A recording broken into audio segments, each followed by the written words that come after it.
On that day, Jesus went out of the house and sat down by the sea. Such large crowds gathered around him that he got into a boat and sat down.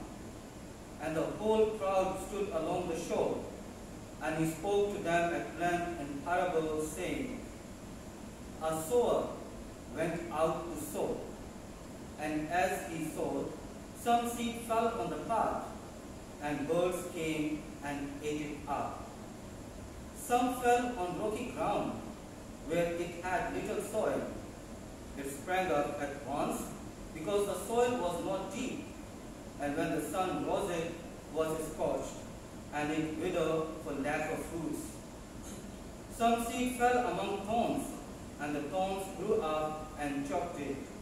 But some seed fell on rich soil and produced fruit, 100 or 60 or 30-fold.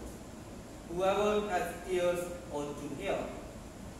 The disciples approached him and said, Why do you speak to them in parables? He said to them in reply, Because knowledge of the mysteries of the kingdom of heaven has been granted to you, but to them it has not been granted. From anyone who has not, even what he has will be taken away. This is why I speak to them in parables, because they look but they do not see, and hear but do not listen or understand. Isaiah's prophecy is fulfilled in them, which says, You shall indeed hear but not understand. You shall indeed look but never see. Gross is the heart of these people, and they will hardly hear with their ears. They have closed their eyes, lest they see with their eyes, and hear with their ears, and understand with their hearts, and be converted, and I heal them. But blessed are your eyes, because they see, and your ears, because they hear. Amen. I say to you, many prophets and righteous people long to see what you see, but did not see it, and to hear what you hear, but did not hear it. Hear then the parable of the sower. The seed sown on the path is the one who hears the word of the kingdom without understanding it, and the evil one comes and steals away what was sown in his heart.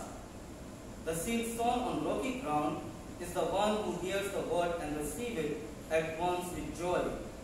But he has no root and lasts only for a time.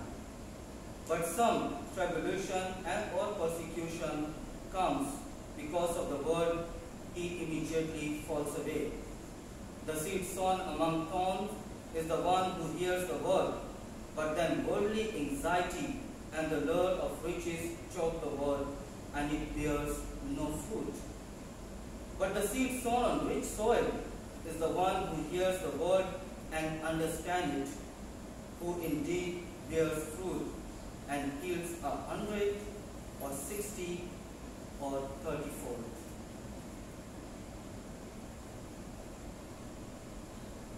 The Gospel of the Lord. Praise to you, Lord Jesus Christ. Dear sisters and brothers in Christ, if the parable of sower is rationalized with the point of view that intellectuals, they will tell us that the sower is careless, insensitive, uncaring, and unconcerned with the seeds because the sower is unable to save the seeds, and that is why the seeds fell at the pathway, on the rocky ground, and among the thorns. If we ask the opinion of the businessman on the attitude of the sower, they will tell us, since the seeds were wasted at the pathways, on the rocky grounds, and among the thorns, there is no profit in the harvesting. Therefore, concluding balance is in the negative. But that is how our God is.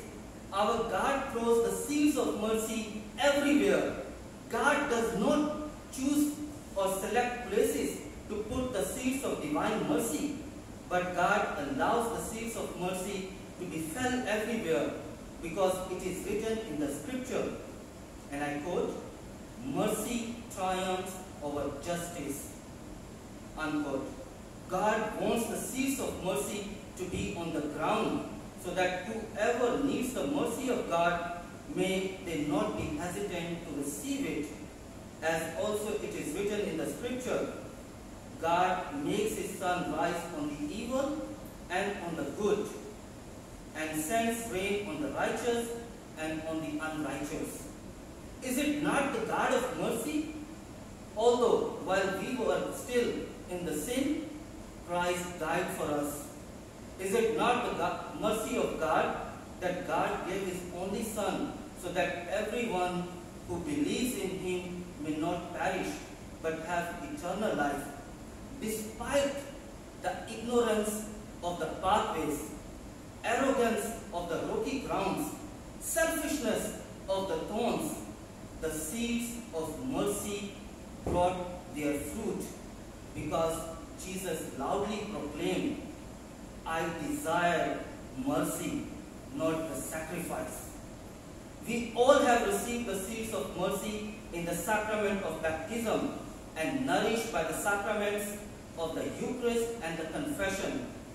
Now we have a free will to provide the rich soil of our heart and mind so that it may bring the qualitative and quantitative fruits of mercy in 100-fold, 60-fold, and 30-fold. We need to remember the instruction given by St. John Eudes to his priest, and I believe it is for all the baptized Christians, that we are all missionaries of mercy, sent by the Father of mercy to work for the mercy, to bring the fruits of mercy, to offer to the Father of mercy.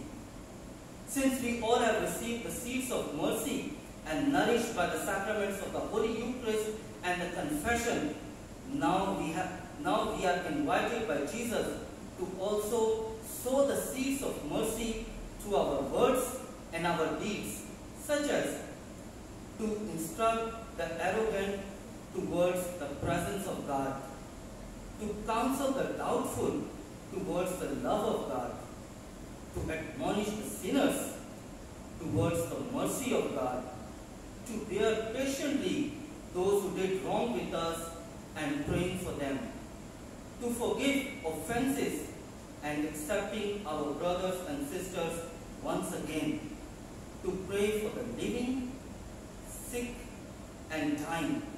Let us never forget that through the action of receiving and sowing the seeds of mercy, we are actually encountering the merciful face of the Father in Jesus Christ and making mercy the air to breathe in and to breathe out in our current situation. May Mary, the Mother of Mercy, intercede for us to receive and sow the seeds of mercy as she did in her entire life.